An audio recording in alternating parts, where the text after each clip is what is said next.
அனைவருக்கும் வணக்கம். இந்த வீடியோல நம்ம பார்க்க போற கொஸ்டின் பார்த்தீங்கன்னா, question number 53. Which of the following sentence is a correct synthesis using an appropriate conjunctive adverb? Okay. Synthesis of சென்டென்சஸ்னே நமக்கு ஒரு டாபிக் குடுத்துருக்காங்க. நான் இங்க அதுக்கு மெட்டீரியல் ஆல்ரெடி குடுத்துருந்தேன். இதான் சிந்தசிஸ் ஆஃப் சென்டென்ஸ்க்குரிய மெட்டீரியல். தெளிவா சிந்தசிஸ் சென்டென்ஸ்னா என்ன? அந்த கொஸ்டின் எப்படியெல்லாம் இருக்கும்? எதெல்லாம் ஆட் பண்ற மாரி கேட்பாங்க? Adjective, adverb and or adverbial phrase, infinitive, participle எதையெல்லாம் ஆட் பண்ற மாரி கேட்பாங்க அப்படின்னு நான் தெளிவா ஒரு மெட்டீரியல் குடுத்துருக்கேன். இத படிச்சிருந்தீங்கன்னா, ஈஸியா அந்த கொஸ்டினுக்கு ஆன்சர் பண்ணியிருந்திருக்கலாம். எப்படிங்கிறத நான் சொல்றேன். ஓகேவா? இங்க பார்த்தீங்கன்னா, இப்ப நம்ம கேட்டிருக்கிறது வந்து conjunctive adverb form. Adverb form. The assignment was due last week. We did not submit it on time. இந்த 2யும் இப்ப கம்பைன் பண்ணணும். அது அட்வெர்ப் ஃபார்ம்ல இருக்கணும். ஓகே. அதான் சிந்தசிஸ் ஆஃப் சென்டென்ஸே. ஓகேவா? 2 சென்டென்ஸ் குடுத்துருப்பாங்க.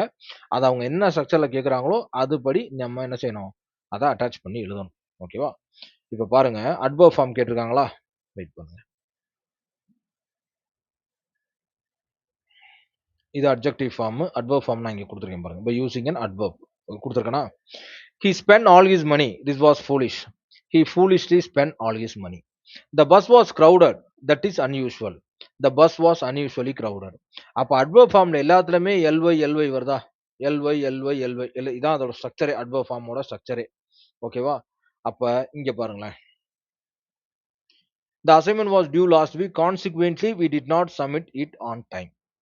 அதுக்கப்புறம் எங்கேயாவது ly சேர்ந்து வந்திருக்கா? So, because, and இதெல்லாம் என்னது? காம்பவுண்ட் சென்டென்ஸ்லயும் காம்ப்ளெக்ஸ் சென்டென்ஸ்லயும் வர்றது.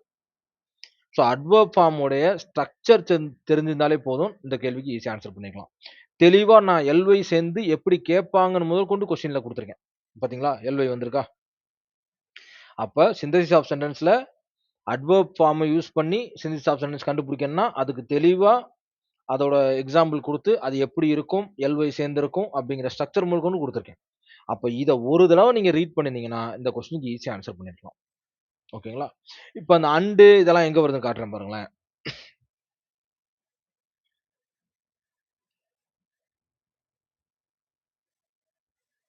இங்க வருது பாருங்க. But, hence, as well as, ஆறு இருக்கு பாருங்க. இது எல்லாமே எந்த ஏரியால வருது? காம்பவுண்ட் சென்டென்ஸ்ல வர்றது. பை யூசிங் காம்பவுண்ட் சென்டென்ஸ்னு குடுத்திருந்தாங்கன்னா, அதுல நம்ம என்ன செஞ்சிருக்கலாம்? ஆன்சரு செக் பண்ணிக்கலாம். ஆனா அங்க கேட்டிருக்கிறது அட்வெர்ப் ஃபார்ம். ஸோ அட்வெர்ப் ஃபார்ம்னா ly சேர்ந்தது தான் அட்வெர்ப் ஃபார்மு. இதுக்கு சிந்தசிஸ் ஆஃப் சென்டென்ஸ்ன்னு என் மெட்டீரியல நீங்க பார்க்கலனா கூட, அட்வெர்ப்னா என்ன? அதோட ஸ்ட்ரக்சர் எப்படி இருக்கும்? அப்படின்னு சாதாரண காமன் நாலேட்ஜ்ல உங்களுக்கு நவுன்னா என்ன? ப்ரோனவுன்னா என்ன? அட்வெர்ப்னா என்ன? அட்ஜெக்டிவ்னா என்ன? அப்படின்னு பார்ட் ஆஃப் ஸ்பீச் எல்லாம் ஒரு வீடியோ போட்டிருப்பேன். நடத்திருப்பேன். மெட்டீரியலும் குடுத்திருப்பேன். அத பார்த்திருந்தாலே தெரிஞ்சிருக்கும். அட்வெர்ப்ங்கிற வேர்ட் வந்து கண்டிப்பா ly சேர்ந்து தான் வரும். அப்ப கீழ இருக்கிறதுல ly சேர்ந்த வேர்ட் என்ன? அப்படிங்கிறத பார்த்து ஈஸியா ஆன்சர் பண்ணிருக்கலாம். ஓகேவா?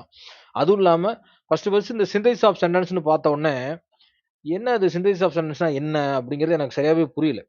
அதுக்கப்புறம் சிந்தசிஸ் ஆஃப் சென்டென்ஸ்னா என்ன? அப்படிங்கிறத ஃபர்ஸ்ட் அனலைஸ் பண்ணி, அதுல எப்படியெல்லாம் கேட்கலாங்கிறத அனலைஸ் பண்ணி, அதுக்கப்புறம் தான் இந்த மெட்டீரியலே நான் ரெடி பண்ணேன்.